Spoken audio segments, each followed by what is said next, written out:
amigos y amigas? Muy bienvenidos a Buenas Noticias TV. El próximo año se celebra el 500 aniversario de la Reforma Protestante. La fecha nace del día en que un monje agustino clavó en la puerta de la iglesia de Wittenberg, en Alemania, un texto con sus propuestas para reformar la Iglesia Católica. Esto ocurrió el 31 de octubre de 1517. Ese monje se llamaba Martín Lutero y es a él que hoy dedicamos nuestro programa. Te invitamos a compartir tu opinión en nuestro Facebook o Twitter y puedes responder a esta pregunta. ¿Crees que Lutero reformaría la Iglesia hoy? Bueno, pues os dejo ya con nuestro reportaje sobre Lutero. El 31 de octubre de 1517, el fraile agustino Martín Lutero, a punto de cumplir 34 años de edad, clavaba sus 95 tesis en esta puerta de la iglesia del Palacio de Wittenberg, en Alemania. Ese día llamaba al debate sobre las indulgencias que con dinero los fieles podían comprar para restar sufrimiento en el purgatorio a sus seres queridos. Así se financiaba la construcción de la Basílica de San Pedro en Roma. Comenzaba aquí su planteamiento de reforma de la Iglesia. Él se daba cuenta de que la Iglesia Católica Romana, a través de los siglos, había ido arrastrando una serie de circunstancias que afectaban especialmente al clero mayor, incluso llegaban al papado. Así que su protesta, lo que está muy enfocada ¿a qué? A una renovación interna de la Iglesia. Claro, poco a poco su estudio de la Biblia le va llevando a unas pretensiones mayores. Lo que comenzó siendo una denuncia en el uso y en el abuso de la venta de indulgencias, se va a convertir finalmente en una protesta contra todo un sistema doctrinal que desde su punto de vista lo que hacen es entorpecer la relación de la persona con Dios. Enseguida este escrito se extiende por toda Alemania y otros países europeos gracias a la imprenta, pero encuentra la oposición de la jerarquía eclesiástica. Tras un intenso debate, finalmente recibe la excomunión oficial de la Iglesia Católica a través de una bula papal en 1520. Al año siguiente, 4 después del inicio de su lucha, el emperador Carlos V le cita en la ciudad alemana de Worms. Piensa que el emperador, que ha aceptado recibirla, a pesar de que el Papa ya pues la ha excomulgado y que hay una persecución directa hacia él, va a escucharle, ¿no? Pero la frustración llega cuando en vez de escucharle lo que pasa es que dice que quiere que se retracte, que quiere solucionar el problema político, podemos decir, pero no quiere meterse en teología y él se da cuenta que eso no es por lo que ha ido a Worms, ¿no? Pero es un gran momento para la historia de la humanidad, porque en esa situación tan dura él decide escoger su conciencia, es decir, por mi conciencia no voy a renunciar a lo que creo, ¿no? Por encima de los estamentos políticos, religiosos, ¿no? Y es el primer hombre moderno que antepone esa conciencia a la presión social y a la presión del Estado. Rechazados por el emperador y por el Papa, los intentos de Lutero de reformar la Iglesia serían objeto de persecución, como en siglos precedentes los de Baldo, Wycliffe, Hus y Savonarola, todos en el viejo continente. Ante la posibilidad de que al retornar de Worms sufriera represalias, el príncipe Federico III de Sajonia urde un plan. El protector finge un secuestro y efectivamente cuando sale de Worms, unos caballeros en el bosque lo encapuchan, lo trasladan y lo meten en el castillo del príncipe, donde está desaparecido un buen tiempo. Ni siquiera sus colaboradores más inmediatos tienen noticia de la existencia. Para todos ha sido eliminado como se temía. En el castillo de Warburg, Lutero comienza el proyecto de traducción de la Biblia al alemán. En aquella época se encontraba en latín y el pueblo no podía acceder a ella. En 1522 publicaría el Nuevo Testamento. En 1535 el Antiguo y así las Escrituras completas. Es la gran obra de Lutero, se empeñó en ella, qué cosas más hermosas tiene, cuando habla de cómo se esforzaban él y Melanchthon y el equipo por hallar la traducción del Apocalipsis, cómo iban a preguntar al que estaba encargado del palacio del duque de Sajonia, de Federico, a ver cómo se llamaban las joyas, cuando aparecen las joyas, y sobre todo cuando él dice en su arte de traducir que no hay que andar con invenciones extrañas, sino ir al mercado y ver cómo hablan las mujeres, cómo habla el vecino con la vecina. Ese es el alemán. Hoy se pueden leer multitud de libros sobre Lutero, algunos en castellano. Allí se analiza su vida y labor literaria. Sus escritos hablan a las claras de su amor a la Biblia como única norma de fe y conducta, o la salvación como regalo inmerecido, gracias a Dios, no por obras sino por fe en Jesucristo.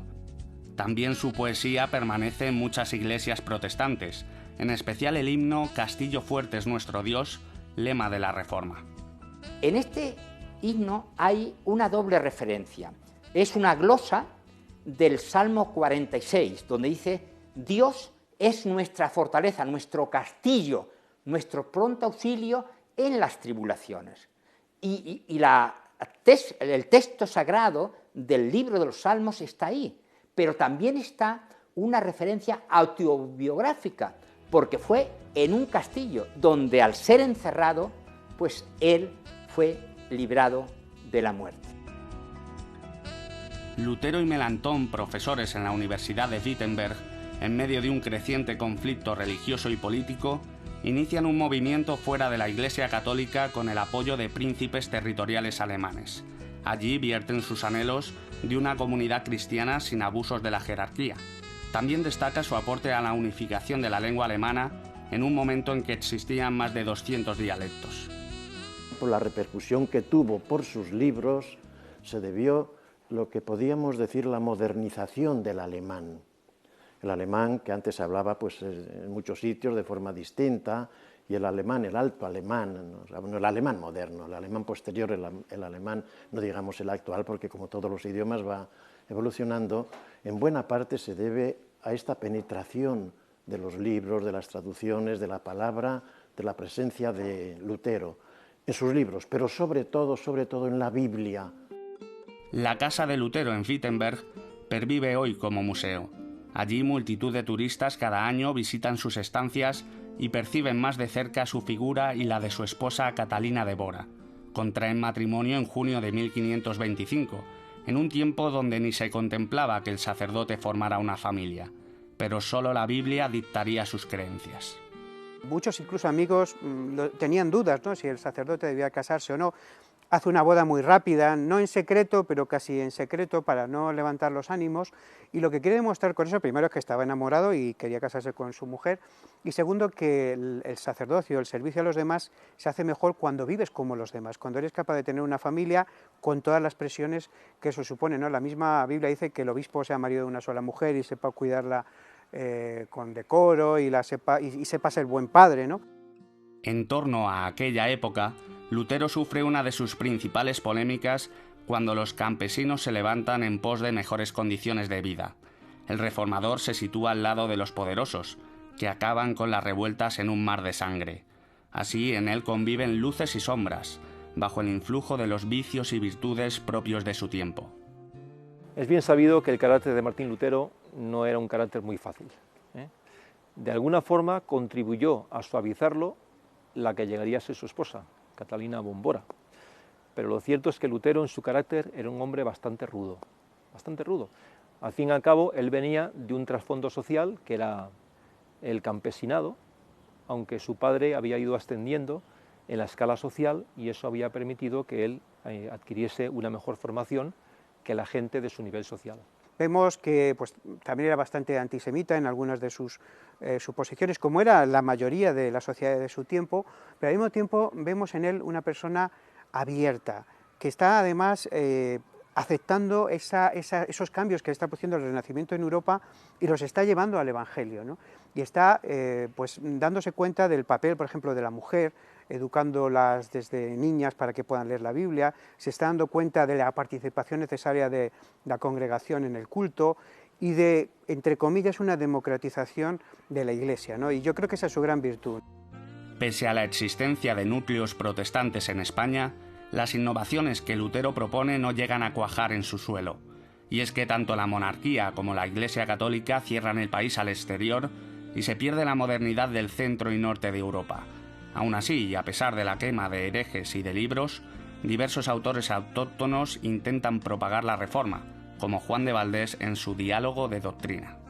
Ahí ya utiliza textos de Martín Lutero, y este libro, en la imprenta de Miguel de Guía, que es el que fundamentalmente imprime las obras de Erasmo en Alcalá de Henares, en este libro va a establecer Juan de Valdés las bases de la Reforma protestante española y, a su vez, la Inquisición, que ya venía funcionando durante bastantes años, medio siglo, y que no había prohibido todavía ningún libro, este va a ser el primer libro que prohíbe.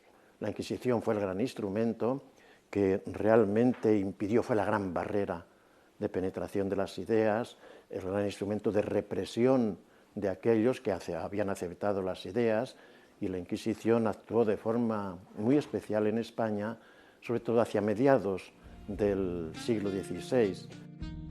En febrero de 1546, la vida de Lutero pone punto y final en la tierra. A partir de entonces, el movimiento protestante, lejos de quedarse sin líder, se expande gracias a sus discípulos y a otros reformadores. En los siglos venideros, los territorios reformados van a alumbrar toda una serie de avances en multitud de terrenos, además del libre acceso del pueblo a la Biblia en sus propias lenguas.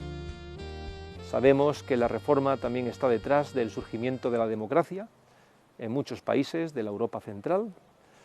Vemos que incluso la economía se empieza a regular en esos países de mayoría protestante, teniendo en cuenta principios y valores como el trabajo, la honestidad, el ahorro, la inversión. Son valores que emanan de los principios de la Reforma protestante. Por supuesto, la cultura. ¿Cuántas personas comenzaron a aprender a leer y a escribir incluso usando como libro de texto la Biblia? En la actualidad, en torno a 75 millones forman parte de la Federación Luterana Mundial, esparcidos por los 5 continentes. A ellos se unen más de 725 millones de evangélicos de otras denominaciones. Todos, unidos, calientan motores para un 2017 cargado de celebraciones por el 5º centenario de la Reforma. Allí volverá a sonar por todo el mundo su sola escritura, sola fe y sola gracia. Lo cierto es que me sigue sorprendiendo la valentía de Martín Lutero. José Pablo, ¿tú qué destacarías de la figura de Lutero? Martín Lutero es un personaje único. Hace unos días visité Wittenberg y pude comprobar la actualidad de su aportación a la renovación de la cristiandad. Hoy sigue habiendo muchos abusos que deben ser denunciados, sigue habiendo muchos errores doctrinales que no tienen fundamento en la Biblia y que deben ser corregidos. Siguen existiendo falta de libertad y muchas otras prácticas que atan a los cristianos a tradiciones que les alejan de Jesucristo. Por eso el mismo Señor Jesucristo advirtió lo siguiente, lo encontramos en el Evangelio de Mateo, capítulo 7, versículo 15, dice: guardaos de los falsos profetas que vienen a vosotros con vestidos de oveja, pero que por dentro son lobos rapaces. Por sus frutos los conoceréis. ¿Cómo descubrir los disfraces? ¿Cómo desenmascarar a los lobos? Pues conociendo bien al pastor, escuchando su voz, buscando su palabra en la Biblia. Esta es una de las grandes aportaciones de la Reforma, la Biblia para el pueblo. Permitir que los creyentes lean y conozcan las enseñanzas de la Biblia sin temor. Lutero tradujo la Biblia al alemán y la dio al pueblo. En España, Casiodoro de Reina, en la misma época, la tradujo al español y la entregó al pueblo. En Inglaterra, John Wycliffe hizo lo mismo algunos años antes. La celebración del 500 aniversario de la Reforma es un buen tiempo para coger la Biblia y comprobar personalmente si Lutero llevaba razón. Así que aprovéchalo.